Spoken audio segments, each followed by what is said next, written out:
मित्रों, आपको यह पेड़ पे लटका हुआ जो जानवर दिख रहा है, आप सोच रहे होंगे कि कोई बंदर है जिसके बहुत सारे बाल निकले हुए हैं, परंतु यह कोई बंदर नहीं है। इसका नाम है ओरेंगुटैन। अब यह प्रजाति जो है हमारे भारत देश में तो शायद नहीं पाई जाती है, क्योंकि यह आइलैंड्स पे रहने वाला एक ऐसा जीव है जो इंडोनेशिया और मलेशिया के आइलैंड्स में रहता है। वहाँ पे इसकी बहुत स्पीशीज पाई जाती है। तो आपके दिमाग में हर बार की तरह एक क्वेश्चन अराइज होना चाहिए कि why we are studying about it. तो ये क्वेश्चन मार्क आपके दिमाग में हमेशा होना चाहिए कि अपन इसके बारे में पढ़ क्यों रहे हैं। अब मैं आपको बताना चाहूँगा कि पढ़ इसलिए रहे हैं क्योंकि UPSC previous year question paper के अंदर आपसे इसके बारे में क्वेश्चन पूछा गया था। क्या क्वेश्चन था उसको बाद में डिस्कस करेंगे, लेकिन अब इसी स्पीशीज़ के बारे में क्यों पढ़ रहे हैं। अब इसलिए पढ़ रहे हैं क्योंकि यह पूछा गया है एग्ज़ाम में। क्या क्वेश्चन है कि किसी वृक्ष या लकड़ी के लट्ठे में बने छिद्र में से कीड़ों को खींचने के लिए लकड़ी का औजार जो बनाता है वह कौन सा जानवर है, इसके बारे में पूछा गया है। अब ये क्वेश्चन अगर यूपीएससी ने बनाया है तो उसको पीछे कोई ना कोई रीज़न होगा, बिकॉज हमें इसकी अप्रोच तो पता होना चाहिए कि अगर एक क्वेश्चन आया है एग्जाम में तो क्यों आया है। आया इसलिए है क्योंकि यह न्यूज़ में था। अब न्यूज़ क्या थी कि 4 चेन्नई के पुलिस पर्सनल को सस्पेंड कर दिया गया क्योंकि उन्होंने क्या किया थी, उन्होंने क्या लिया, घूस ले ली स्मगलर से जो कि ओरेंगुटैन की स्मगलिंग करते थे। अब ओरेंगुटैन की स्मगलिंग करते थे। अब इसके बारे में यूपीएससी ने इसी स्पीशीज़ के ऊपर क्वेश्चन पूछ लिया कि ओरेंगुटैन जो है वो क्या है। अब ओरेंगुटैन की स्पीशीज़ के बारे में ही पूछ लिया।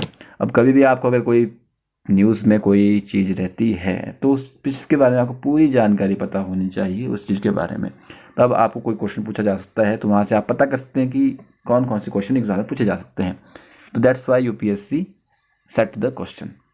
अब आपको पता लगा कि क्यों पढ़ रहे हैं इसके बारे में। अब पढ़ लेते हैं कि क्या होता है आखिरकार यह ओरेंगुटैन। तो ओरेंगुटैन एक टाइप का एप है, ठीक है जी, जो कि इंडोनेशिया और मलेशिया के रेन फॉरेस्ट के अंदर रहता है। मेनली ये बोर्नियो और सुमात्रा आइलैंड्स के ऊपर रहता है। अब आपके दिमाग में क्वेश्चन आ रहा हो कि बोर्नियो और सुमात्रा आइलैंड क्या है, इंडोनेशिया और मलेशिया है कहाँ पे। तो मैं आपको ये भी बता दूं, अगर आपको नहीं पता है तो वर्ल्ड मैप के अंदर चलते हैं। मैं आपको वर्ल्ड मैप दिखाता हूँ। ये आपके सामने वर्ल्ड मैप है, देख सकते हैं आप यहाँ वर्ल्ड मैप के अंदर ये हमारा प्यारा भारत देश है, ठीक है जी। हमारा प्यारा प्यारा भारत देश आपको दिख रहा होगा। यह हमारा प्यारा भारत देश है। यहाँ पे आपको इंडियन ओशन दिख रहा होगा। इंडियन ओशन की तरफ ही यहाँ पे आप जाएंगे तो भारत देश के इस ईस्टर्न साइड को देखेंगे तो आपको यहाँ पे छोटे छोटे आइलैंड्स देखने को मिलेंगे, आइलैंड ग्रुप, जिसको साउथ ईस्ट एशिया के नाम से भी जाना जाता है। तो ये इंडोनेशिया, मलेशिया, सुमात्रा, बोर्नियो, ये यहीं के आइलैंड हैं। अब ये क्या है इनके बारे में देख लेते हैं पूरा डिटेल में।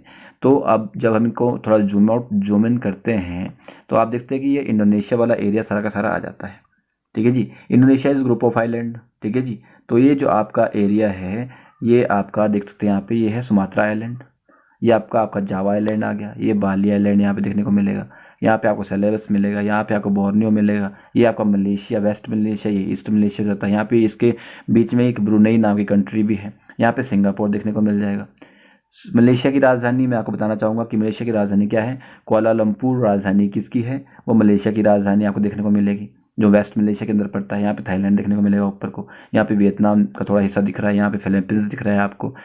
सिलेबस की राजधानी आपको सुलावेसी दिख रही होगी, आपकी कालीमंतन बोर्नियो की दिख रही होगी आपको यहाँ पे, ठीक है जी। ये जावा या फिर इंडोनेशिया की राजधानी आपको जकार्ता पुरानी राजधानी है, इसकी नई राजधानी भी है, न्यू संतरा नाम से जानी जाती है इसको, ठीक है जी। तो ये सुमात्रा आइलैंड देखने को मिलेगा आपको यहाँ पे, ठीक है जी। तो ये जो है ये आपका इंडोनेशिया और मलेशिया वाला एरिया आता है। आपको पता लग गया। यहीं पे बोर्नियो मैंने आपको बताया, यहीं पे आपको मैंने सुमात्रा आइलैंड भी बता दिया है। तो ये यहाँ पर मेनली ये स्पीशीज़ पाई जाती है, ठीक है जी। और तो इसका जो मैन ऑफ द फॉरेस्ट भी कहा जाता है इसको मलाई लैंग्वेज के अंदर। और ये अपना मोस्टली टाइम जो है जिसका हैबिटाट है वो ट्री ही है, वो पेड़ों के ऊपर ही रहता है, उसका ही खाना पीना करता है, जो कुछ भी खाता पीता है, ठीक है जी। तो इसकी करेक्टरिस्टिक्स की बात करूँ तो ये लंबी लंबी इनकी बाजुएं होती है, छोटी छोटी लेग्स होती हैं, बहुत सारे लाल रंग का होता है देखने को मिलेगा, रेड ब्राउन हेयर इनके ऊपर होते हैं। जो बॉर्नियन एंड सुमात्रन ऑर्गोटेंस हैं वो थोड़े से अलग हैं अपीयरेंस और बिहेवियर के अंदर। हालांकि दोनों के अंदर रेडिश शैगी फर होता है, लेकिन सुमात्रन ऑर्गोटेन जो है उनके ज़्यादा लंबे फेशियल हेयर्स होते हैं।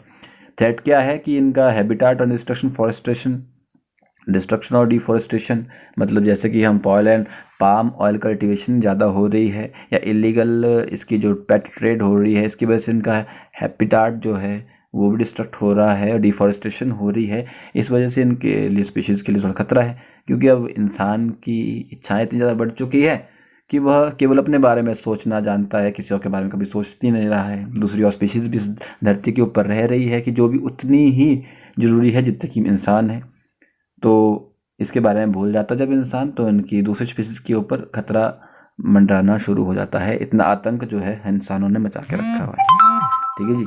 तो अब जब हम बात करते हैं कि हमने इनके थ्रेट के बारे में देख लिया, अब इनकी जो पॉपुलेशन डिक्लाइन हो रही है, बहुत ज़्यादा हो रही है, क्योंकि 2,30,000 के आसपास ओरांगुटैन पहले थे, और बोर्नियन में ही अब बोर्नियन ओरांगुटैन जो बोर्नियो के अंदर होते हैं वो 1,04,700 बच गए हैं। सुमात्रा के अंदर 7,500 बच गए हैं। तो बहुत ज़्यादा कम हो चुकी है इनकी जो स्पीशीज़। तो जो इसमें तपनौली ओरांगुटैन है, उनकी स्पीशीज़ तो ऐसी है कि वो तो मोस्टली एंडेंजर्ड स्पीशीज़ के अंदर कहा जाता है, क्योंकि वो 800 ही बचे हैं अभी तक। जो सुमात्रा के हैं वो क्रिटिकल एंडेंजर्ड स्पीशीज़ में आते हैं, और जो बोर्नियन के हैं वो एंडेंजर्ड स्पीशीज़ के अंदर आते हैं। अब endangered species, critical endangered species क्या है, तो IUCN की रेड लिस्ट के अंदर इनको यह दिया गया है दर्जा। ठीक है जी। अब इसके बारे में मैंने पिछली वीडियो में आपको बता चुका हूँ, पिछली वीडियो जाकर देखिएगा IUCN के बारे में, वहाँ पे आपको इसके बारे में डिटेल में मिल जाएगा। अब मैंने आपको बताया कि ये जो तपनौली ओरांगुटैन है, ये स्पीशीज़ इनकी बहुत ज़्यादा कम हो रही है। मैंने आपको बताया कि बोर्नियो सुमात्रा आइलैंड के आसपास ही इनका हैबिटाट आपको देखने को मिलेगा, जहाँ पे पाए जाते हैं। ठीक है जी। तो ये केवल 800 के आसपास बचे हुए जो तपनौली ओरांगुटैन है। ठीक है जी। तो क्या बात है कि जो इनकी बात है कि इनके skull and teeth of 33 adult male orangutans की रिसर्चर ने स्टडी की है। ठीक है जी। तो ये उन्होंने बताया कि बोर्नियो आइलैंड, सुमात्रा आइलैंड, जो आइलैंड के ऊपर रहने वाले जो ये ग्रेट एप्स हैं, जिनको हम ओरांगुटैन्स कहते हैं, इनकी स्पीसीज़ में क्या डिफरेंस है इसके बारे में। तपनौली के बारे में बताया कि ये बहुत कम रह चुके हैं। ठीक है जी। और इनका हैबिटाट लॉस हो रहा है इलीगल लॉजिंग, माइनिंग, कंसेशन और एग्रीकल्चर प्लांटेशन की वजह से, और इलीगल हंटिंग की वजह से भी हो रहा है। ठीक है जी। और यहाँ पे बहुत ज़्यादा हाइड्रो इलेक्ट्रिकल डैम भी बन रहे हैं, जिस वजह से इनकी हैबिटाट जो है ख़त्म हो रहा है। ठीक है जी। तो ये थे आपके, जो मैंने आपको बताया कि ये ओरांगुटैन्स क्या है, इनके बारे में डिस्कस किया। अब हम क्वेश्चन आपसे पूछा था कि which one of the following make a tool with the stick to scrape insects from a hole in a tree और अ लॉग ऑफ वुड, कि लकड़ी के लट्ठे में से या वृक्ष में से कीटों को खरीदने के लिए लकड़ी का एक औजार बनाने वाले जो हैं वो ओरांगुटैन ही हैं। ठीक है जी। और बोला जाता है कि ओरांगुटैन से ही हम यह भी सीख सकते हैं कि जो सबसे पहला स्टोन टूल इंसानों ने बनाया था वो किस तरीके के लिए बनाया था, तो यह भी माना जाता है। तो ओरांगुटैन इसका आंसर मैंने आपको बता दिया है कि वो क्या करते हैं, लकड़ी का एक औजार बनाते हैं कीड़ों को निकालने के लिए, छेद में से, वृक्ष में बने हुए छेद या फिर लॉग ऑफ वुड्स में से। ठीक है जी। तो ये आपके क्वेश्चन का आंसर था। आपको वीडियो समझ आई होगी और आपने क्वेश्चन में से और स्पीशीज़ के बारे में आपको जाना होगा। इंडोनेशिया और सुमात्रा आइलैंड्स जो भी है, मलेशिया के आइलैंड्स हैं, उनके बारे में हमने जाना, उनकी राजधानी हमने पढ़ी। वीडियो अच्छा लगे या बुरा लगे तो लाइक या डिसलाइक करके अपना फीडबैक जरूर दीजिएगा। तो मिलते हैं नेक्स्ट वीडियो में, तब तक के लिए जय हिंद, जय भारत।